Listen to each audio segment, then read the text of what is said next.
안녕하세요. 포유 환율연구소입니다. 이번 시간에는 좀 색다른 주제를 가지고 나왔는데, 일반적으로 정권 전문가들은 주가 상승을 유도하는 그런 직업을 가지고 있잖아요. 그런데 오히려 정권 전문가들이 주가 하락을 유도하고 있지 않나라는 생각에서 오늘 이 주제를 가지고 나왔습니다. 좀 더 구체적으로 얘기하면, 주가는 상장기업 매출액하고 영업실적을 반영하죠. 그런데 영업실적이 수반되지 않는 주식을 테마주라고 추천하면서 투자 유도하면 어떻게 될까요? 앞에서 한 대로 주가 결정 원리는 영업실적이 나와야 돼요. 만약에 영업실적이 지속적으로 안 나오면 그 기업은 부도 내지 상장 폐지되지요. 그런데 테마주 중에서는 막 2년, 3년간 제대로 영업 실적이 수반되지 않는 주식이 많아요. 그 얘기는 이런 기업들은 환경만 나빠지면 그야말로 부도 가능성이 높죠. 그런데 그런 주식을 테마주라는 이름으로 추천하면 시간의 문제일 뿐 주가는 큰 폭으로 하락하죠. 그래서 미국도 예외가 아니고 한국도 예외가 아니에요. 그래서 시장 전체적으로는 20% 정도 하락을 했는데 그런 주식들은 막 70%, 80% 하락합니다. 그러니까 시장 전체 평균이 20% 하락한 원인도 바로 정권 전문가들이 영업 실적이 수반되지 않는 주식을 테마주라는 이름을 추천을 했기 때문에 그 큰 폭으로 지수도 하락하는 거죠. 그러니까 결국은 주가 상승을 유도해야 되는 그런 직업을 가진 정권 전문가들이 오히려 주가 하락에 큰 역할을 하는 건 아니냐, 이뿐이 아닙니다. 그 다음에 주가 하락 원인을 대부분 연준에서 찾죠. 중앙은행. 그런데 예를 들면 총 통화는 감소하지 않는데 양적 긴축이라고 해요. 근데 우리가 사용하는 통화, 우리가 주식 투자 아니면 채권 투자, 부동산 투자할 때 사용하는 돈은 총 통화인데 그 돈은 감소하지 않는데 양적 긴축이라고 하면서 그 시청자들이나 투자자들한테 공포 분위기를 조성하죠. 그러니까 연준이 양적 긴축을 하니까 실제는 안 하는데요.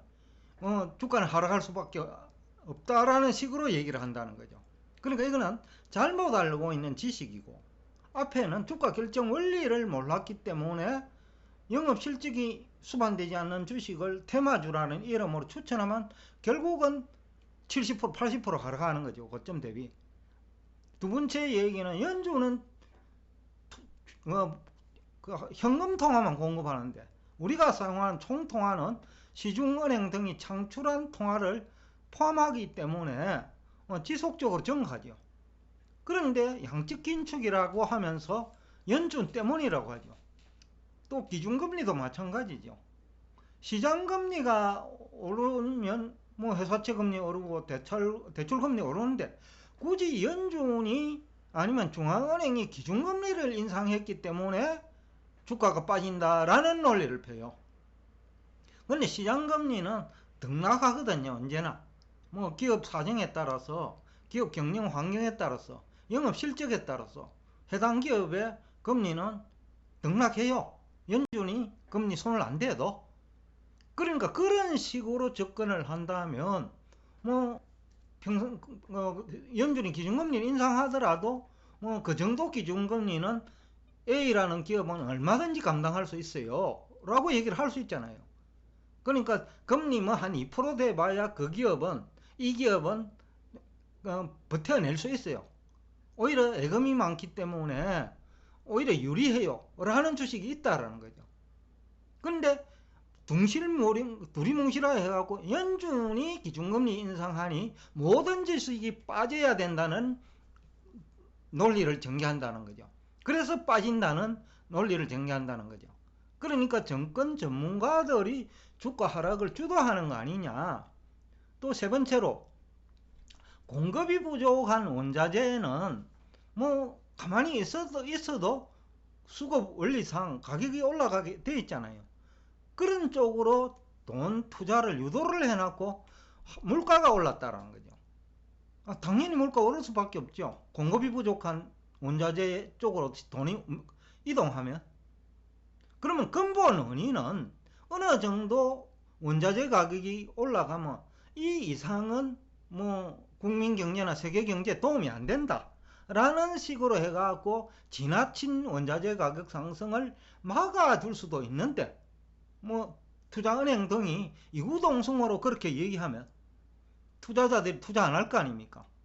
그러면 경기 호황이 장기간 지속되잖아요. 그 다음에 기업 실적도 어느 정도 원자재 가격 상승이라면 유지될 수가 있거든요. 그러니까 이 주식시장 그 전체는 물론 개별 기업 주가 원리 내지는 대차대조표가 기업들 상호 간에 연결되어 있다라는 것을 인식하지 못하는 것은 아니냐.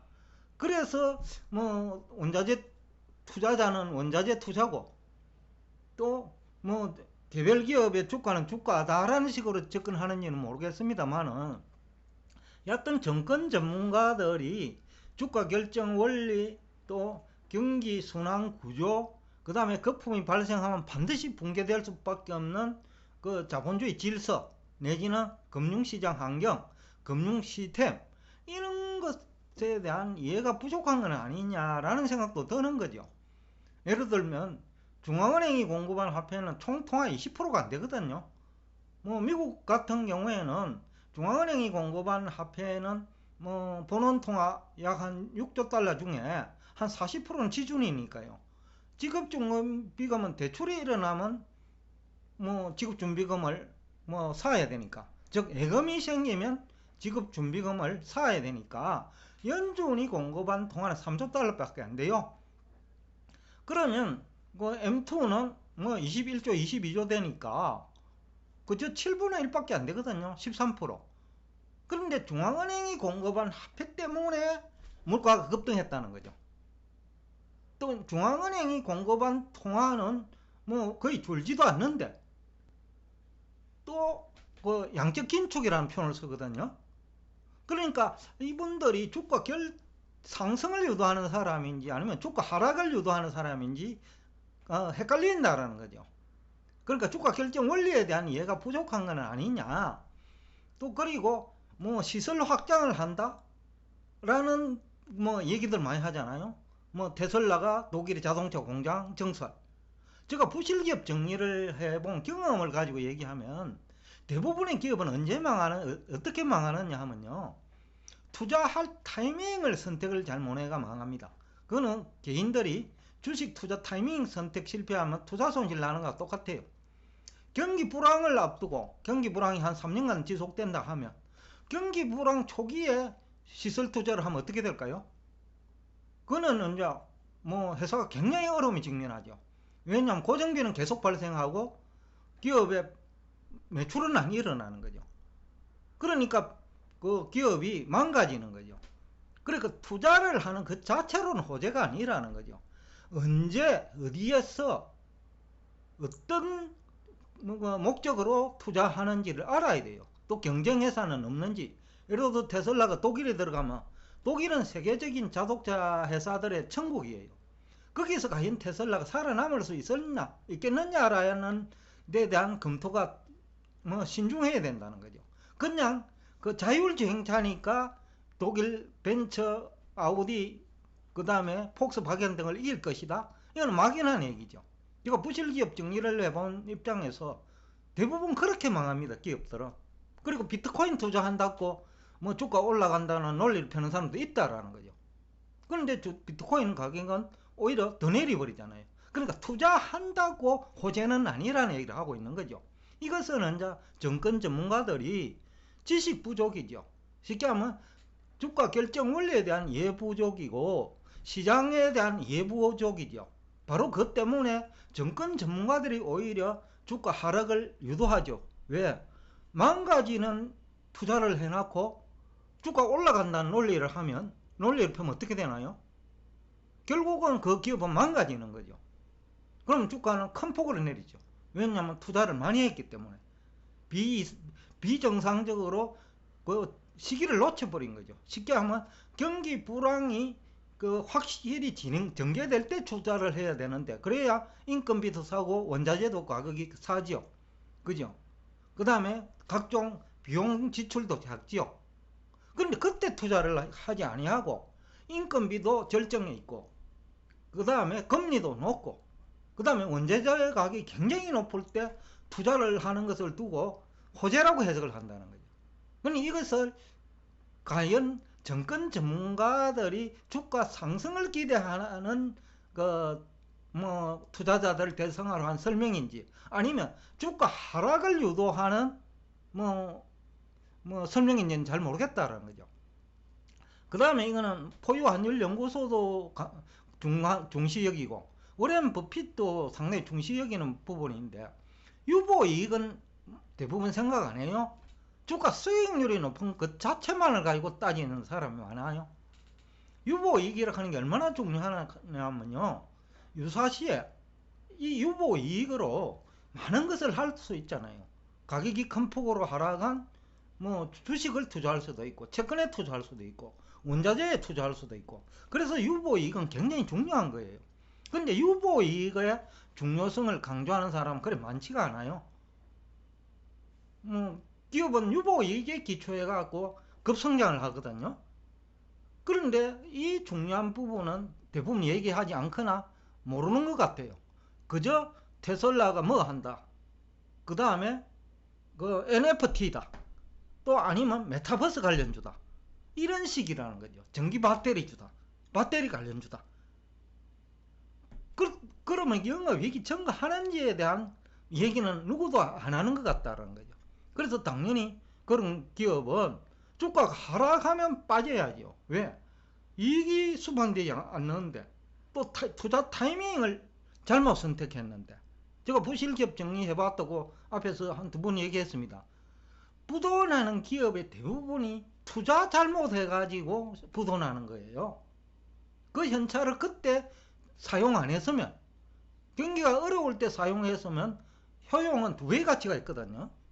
그럴 때 주식에 투자하거나 아니면 채권에 투자하거나 원자재에 투자하면 그 가격이 올라가면 오히려 두 배의 이익이 생기는데, 원자재 고점, 금리 고점, 그 다음에 인건비 고점, 경기 호황의 끝무렵, 이런 데 투자하는 거를 두고 비트코인 8천만 원일 때, 또 아니면 5천만 원 이상일 때 투자해놓고 와 이거 엄청 호재라는 거예요.